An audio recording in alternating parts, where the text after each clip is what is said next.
Chapter 17. Basic Electricity.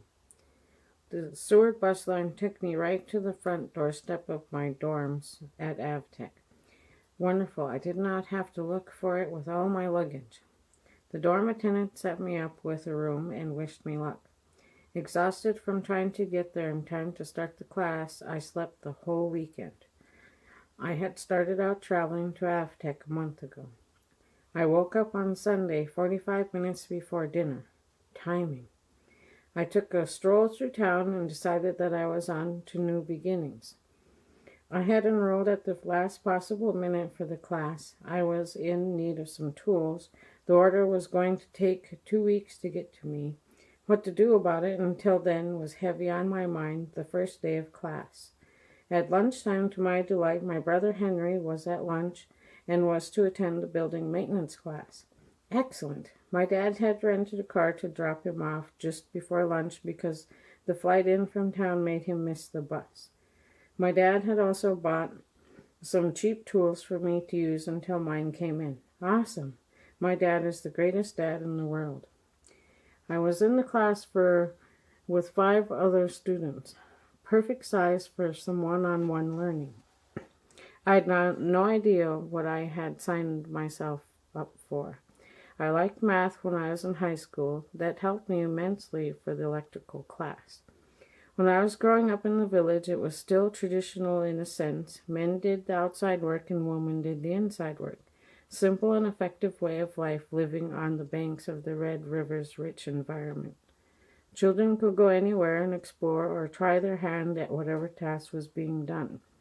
If we showed any interest at all, we were given the tools or utensils to work with and instructed on how to do the task. This is how we learned what interested us most. Were you a hands-on person with tools? Were you a plant collector with an interest in medicine? Were you a cook at heart? I had showed interest in the plant medicines and cooking. I bounced all over the place but never seemed to get to help out with tools for one reason or another. To start us off, the instructor asked us to create a complete circuit of junctions, boxes, and conduit. This would be the beginning of many other projects to come. I waited for the other students to get their supplies from the storeroom, and I just stared at the wall of supplies. Wow, what did I get myself into? Electrical lingo I did not understand, sounded foreign to me. Junction boxes, conduit, pipe cutters. I was in for a great learning experience, no doubt. They were all guys that worked with these tools and immediately started to create their wall. I sat back and observed. I am not shy about when I don't understand something and will ask. I'd rather look silly asking than look stupid doing it wrong. The electrical instructor set me up with the necessary equipment, and away I went to start my electrical career with my cool tool bag. Electrical class was awesome. I did learn so many things. Tools. 2 weeks in, I had received my $1,000 worth of tools. Wow, I successfully learned how to use them all. Being the only gal in class, the guys assumed I knew how to make coffee. Stereotype. I grew up drinking Lipton loose tea. Coffee was something you give to guests. It was instant. I tried to tell them, but no. I made us coffee the next day and it hurt our stomachs by the 10 o'clock break. The cooking classes started their dessert section and we got to the taste testers. Yummy treats for all. Back to the midnight move. They found me enrolled in an electrical class. Incredible. I called my dad about the bill. Never did hear anything about that again. I really do have a passion for information and thrived at vocational school. I did not realize that there were so many numbers involved in electricity. In fact, it is involved in almost everything we do daily. Class went along well. In the morning we did book learning. After lunch we did hands-on projects. When I arrived to take the electrical class that year, all the students that had been there all winter were in for a pleasant surprise. Jennifer had arrived to liven up their spring. I'd never been the attention of so many men. Whew, I was not without male companionship. I had to pick the one who had no vehicle. He was a big history buff, with a love of the outdoors as much as I did. He was 24 and I was 20. His classmates liked to go to the local watering hole and he would leave me behind. Thoroughly bummed. Who wants to go to the bar anyway? This one weekend I headed to the rec room. I found some people that wanted to head to the beach and have a bonfire. Before we knew what was happening, a group of bikers joined our bonfire. Bikers and a party are not a mix I wanted to hang out with, so I went back to the dorms for the night. The next day I heard that it was a great party. No one got out of hand. Awesome. Most of the students were done at the end of May, and campus became like a ghost town. My boyfriend was one of these students and headed back to the lower 48. When I walked past the section that housed the men, I heard whistling like they liked me. Made me nervous. We had learned enough to start to do real hands-on projects.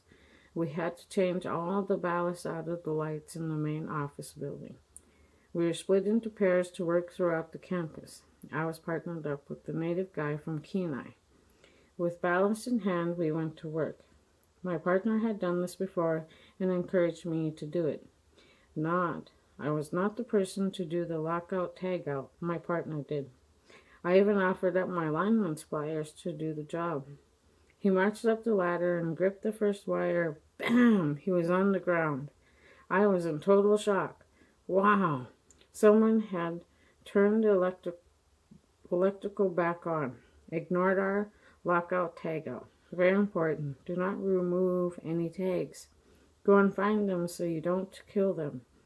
Those lineman's pliers were toast. They had a perfect circle burned out of the center.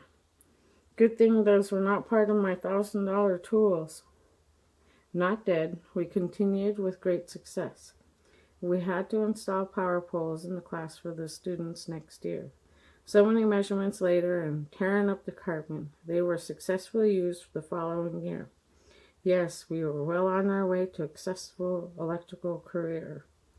One weekend I had hitchhiked a ride to Anchorage to see my family that had just moved there. When I got to the place, no one was around. I could see a big stack of mail on the coffee table. I got a hold of my high school friend and he helped me break in. Thank you so much. I crashed on the couch and woke up to my Uncle Jack checking on the place. Apparently, my other Uncle Ricky took off to Los Angeles. They had rented a place on the other side of town. So we took his car back to my Aunt Janet's place. The car was clutch. We barely made it. No accidents. So funny. We lived. My Aunt Janet decided since I was there, we should get the rest of their stuff from Uncle's. She sent my cousins Elise and Brent with me. It was the least I could do for them in their new place in the big city. We hit all green lights until northern lights and fireweed. I am first in line and the light turns green. I tried to go, but it won't move. I put it in neutral, then into first, no success. I tried several times. 6 green lights had come and gone before I finally got the car to move. Nerve-wracking. We got to the other apartment, packed it up best we could. It was near the time for my electrical class to end. Finals came into play. Study time. One of the requirements to graduate the class was to bend a piece of conduit to a 90-degree angle and a saddleback bend. It takes 120 pounds of pressure to bend conduit. I did the saddleback just fine. It was the 90-degree angle that gave me some trouble. Now everyone was interested in how I was going to achieve this. I was only 93 pounds.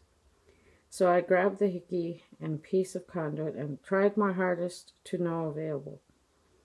I didn't even bend it slightly. Having a time at this, my classmate did the curly shuffle and we all just roared with laughter. The instructor come flying out of his office, staring. The instructor come flying out. Oh my goodness, this is not